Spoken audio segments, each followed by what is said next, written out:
250 শয্যার হাসপাতালে 150 টয়লেট শুনতে ভালোই লাগে, কিন্তু বাস্তবতা হলো 150-র মধ্যে মাত্র 14টি টয়লেট ব্যবহার করতে পারেন রোগী ও তাদের স্বজনরা। বাকিগুলো ব্যবহারের অনুপযোগী, অনেকগুলো তালাবদ্ধ। আবার যে কয়টি টয়লেট চালু আছে সেগুলো পুরুষরা কোনো মতে ব্যবহার করতে পারলেও বিব্রতকর অবস্থায় পড়তে হয় নারীদের। এমন চিত্র বাগেরহাট সদর হাসপাতালের। রক্ষণাবেক্ষণের অভাবে প্রতিদিন হাজারো মানুষকে নোংরা আর দুর্গন্ধময় পরিবেশে টয়লেট ব্যবহার করতে হয়, যা স্বাস্থ্য ঝুঁকিতে ফেলছে সুস্বাস্থ্যের জন্য হাসপাতালে আসা রোগী ও স্বজনদের। ঘুটঘুটে অন্ধকার, ময়লা, দুর্গন্ধময় পরিবেশ, ভাঙাচোরা দরজা, পানির কল, লিকেজ দিয়ে কোথাও কোথাও গড়িয়ে পড়ছে নোংরা পানি। এই হলো কোটি টাকার আধুনিক টয়লেটের গল্প। টয়লেট নিয়ে নারকীয় এমন পরিস্থিতি বাগেরহাট সদর হাসপাতালে। 250 শয্যার হাসপাতালটিতে 27 কোটি টাকা খরচে নির্মিত ভবনে 150টি আধুনিক টয়লেট নির্মাণ করা হয়েছিল। হাসপাতালে ভর্তি রোগী কিংবা চিকিৎসা নিতে আসা লোকজন যেন স্বাস্থ্যসম্মত টয়লেট সুবিধা পায়।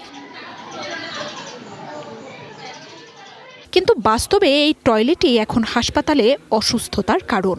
150 টয়লেটের 117টি ব্যবহার অনুপযোগী, 19টি তালাবদ্ধ। অবশিষ্ট 14টি টয়লেটের গল্প তো আগেই বলা। উপায়ন্তর না পেয়ে চিকিৎসা নিতে আসা অসংখ্য মানুষকে প্রতিদিন নোংরা এসব টয়লেটই ব্যবহার করতে হচ্ছে। আমি এখানে আসি গত 2 দিন ধরে। আমি অসময়ে দেখলাম না যে একটাবার তারা কখনো পরিষ্কার করার জন্য আসছে, আমার চোখে পড়েনি এ পর্যন্ত। একজন সুস্থ মানুষকে অসুস্থ করে দেওয়ার জন্য বাথরুমই যথেষ্ট, ঠিক এত পরিমাণ বাজে। বাথরুমে যাওয়ার আগে আপনি এটা যে তীব্র যে দুর্গন্ধ, এমন যারা রোগী আছে তারা অবশ্যই এটা পরিষ্কার করবে না। এজন্য আলাদা লোক রাখা আছে, তাদের যে দায়িত্বটা দিছে, দায়িত্বটা পালন করতেছে কিনা এটা তারা মনিটরিং করতেছে না। টয়লেট পরিষ্কার করারও লোক নেই। 7 জন পরিচ্ছন্নতা কর্মী থাকার কথা থাকলেও আছেন 4 জন। তাই হাসপাতালের পরিচ্ছন্নতা কার্যক্রম পুরোপুরি স্থবির হয়ে পড়েছে, যা মারাত্মক স্বাস্থ্য ঝুঁকি তৈরি করছে। একটা বাথরুমের কোনো সিটকানি নেই। এখানে দেখা যাচ্ছে অনেক শত শত রোগী আসছেন, তারা ব্যবহার করতেছেন, বাট কেউ করতেছে না। বাথরুমে গিয়ে বদনির ভিতরে পানি দিয়ে তারা আটকায় রেখে তারপর বদনিতে এখানে থাকতে হচ্ছে। দুর্গন্ধ তো আছে, দরজা খোলা থাকলে এই জায়গা শোয়া যায় না। রেগুলার বাথরুম পরিষ্কার করি, তারপর হয়তো রোগীরা তো যায়, তা তো বোঝেন। কেউ যাইয়া বাথরুমে এমন পরিষ্কার অপরিষ্কার করে যে কমোটে যাইয়াও তারা আগামাতা বাথরুম মারিয়ে দেয়। পুরুষরা কোনো মতে ব্যবহার করতে পারলেও এসব টয়লেট ব্যবহারে প্রতিদিনই বিব্রতকর অবস্থায় পড়তে হয় নারীদের। গোপনীয়তা নেই কোনো নিরাপত্তাও। বাথরুমের সার্ভিসটা একেবারেই খারাপ, ভালো না।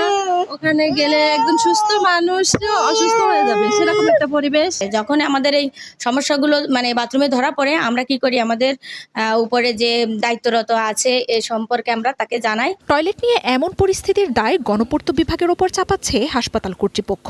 মেরামতের জন্য নাকি বারবার চিঠি দিয়েও কাজ হচ্ছে না। বিভিন্ন ওয়ার্ডে রোগীদের ব্যবহার্য বাথরুমগুলো আসলে জরাজীর্ণ অবস্থায় থাকে, কোনোটির দরজা ঠিকমতো ব্যবহার করা যায় না, পানির কল এবং কমোডগুলো আসলে ব্যবহার অনুপযোগী হয়ে যায়। তো আমরা তাদেরকে সাথে সাথে এ বিষয়ে যোগাযোগ করি এবং দ্রুত মেরামত বা পরিবর্তন করার জন্য তাগিদ দিই। জেলা সদরের প্রধান হাসপাতালের টয়লেটের পরিস্থিতি যদি এমন হয়, তখন স্বাভাবিকভাবেই প্রশ্ন ওঠে, মৌলিক স্যানিটেশন নিশ্চিত না হলে কিভাবে নিশ্চিত হবে মানসম্মত চিকিৎসা সেবা। One national desk.